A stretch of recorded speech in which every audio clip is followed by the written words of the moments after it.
You are sitting here, watching this video. Maybe your wife has already gone to sleep. Maybe you are alone in your home office, and there is something pressing down on your chest. Not exactly pain, not quite, just emptiness. Do you know that feeling? The feeling of living in a house that has everything, but your heart senses that something very large is missing. I know where you are right now, because I have stood in that exact place before. Let me paint a picture for you. You have been trying so hard. You help around the house without anyone asking. You hold back when there is disagreement. You avoid every argument that could possibly flare up. You believed that was how you earned love. You believed that if you were good enough, obedient enough, she would come back to you, that she would look at you the way she used to. But reality did not play out that way.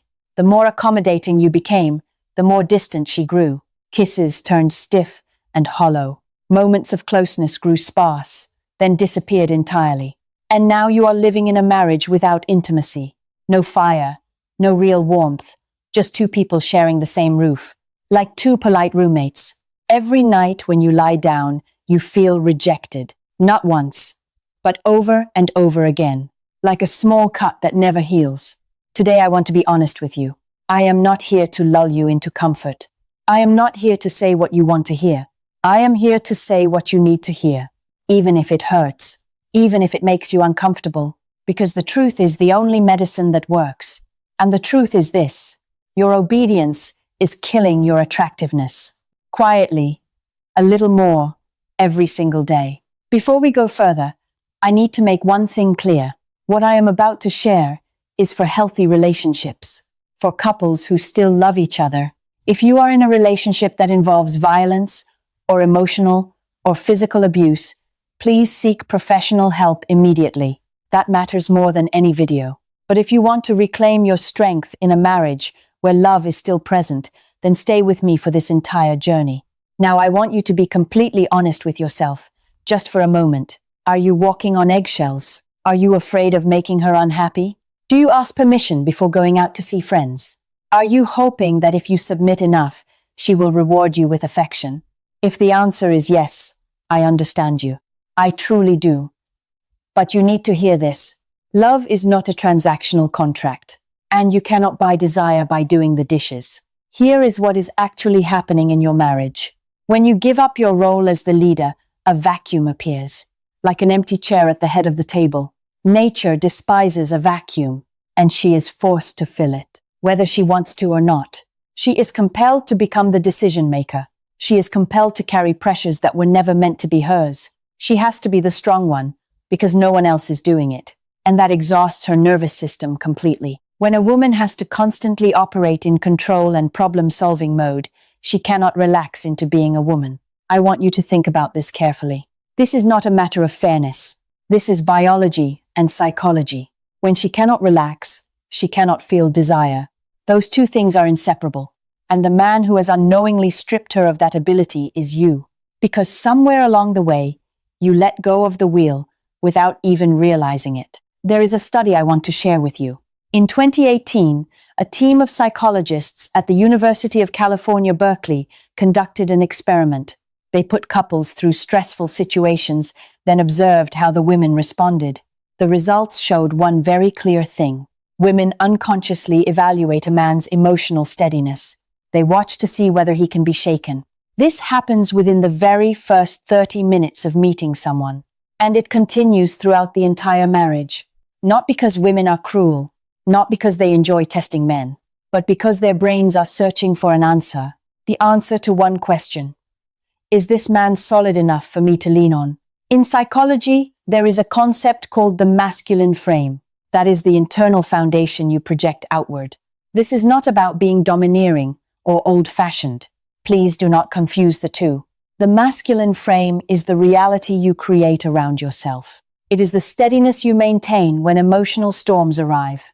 When something goes wrong, you do not collapse. When you are criticized, you do not shrink. When conflict arises, you do not run. You stand your ground. You look it straight in the eye. You handle it. That is the masculine frame.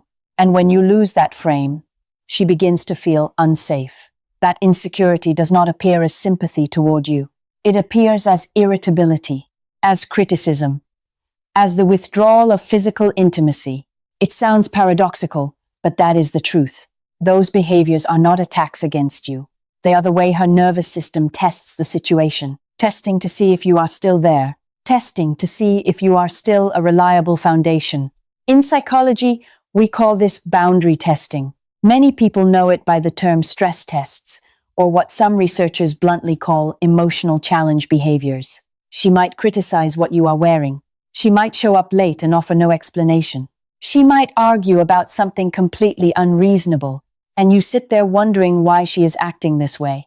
You do not understand what she is trying to say, but in truth, she is only asking one single question. Can you be my anchor? Can I trust you?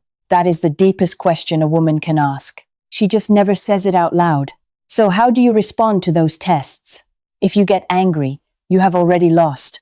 If you beg her to stop criticizing you, you have lost. If you retreat into silent sulking like a wounded child, you have lost. All three of those reactions communicate the same thing, that you can be shaken, that you are not solid enough. And every time you respond that way, she loses a little more of what she once felt, not because she wants to, but because it is instinct. Picture this.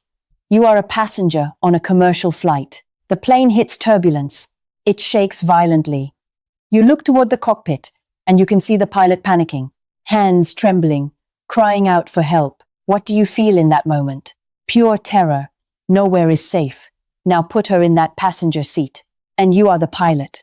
Every time you are rattled, every time you crumble, she feels exactly what that passenger felt, and nobody can feel safe and romantic at the same time. There is one more concept I want to share with you. It is called meta-emotion. This comes from the world-renowned Gottman Method. John Gottman, the leading marriage psychologist in the United States, spent decades studying more than 3,000 couples, and he discovered something deeply important. Meta-emotion is the way we feel about our own feelings. For example, you feel sad, but then you feel ashamed of that sadness. You believe men are not supposed to cry, not supposed to show weakness, so you bury that sadness deep inside, and it transforms into coldness, detachment, emotional shutdown.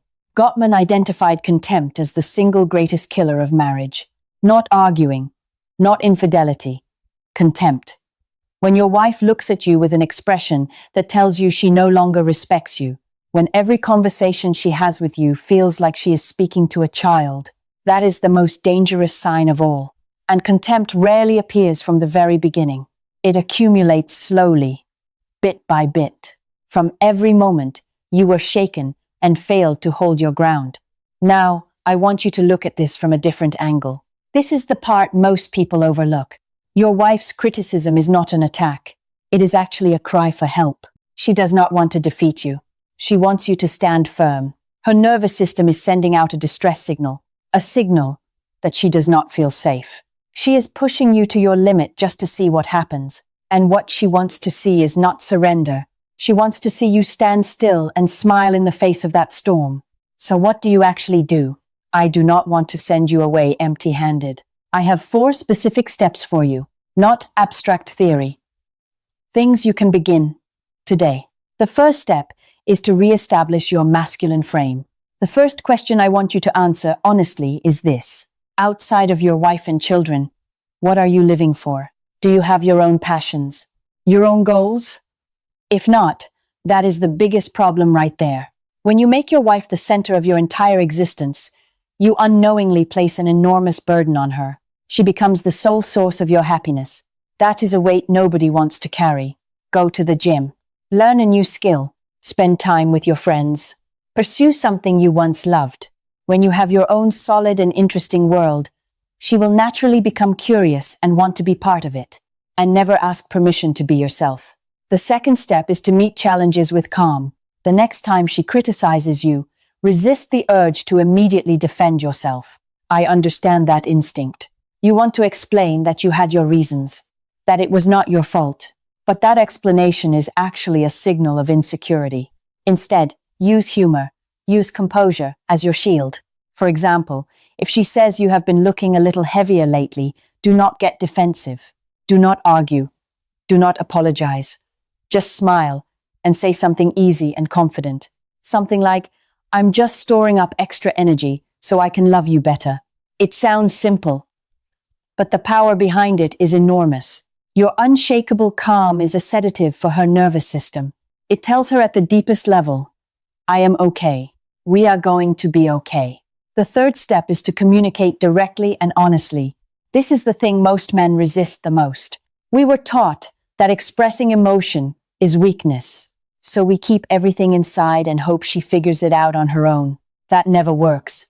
Stop doing chores in exchange for affection. Do them because they are a shared responsibility, not because you are hoping for a reward. And when you crave closeness, say it directly. No begging, no bargaining, no hinting around the edges. Just say it plainly.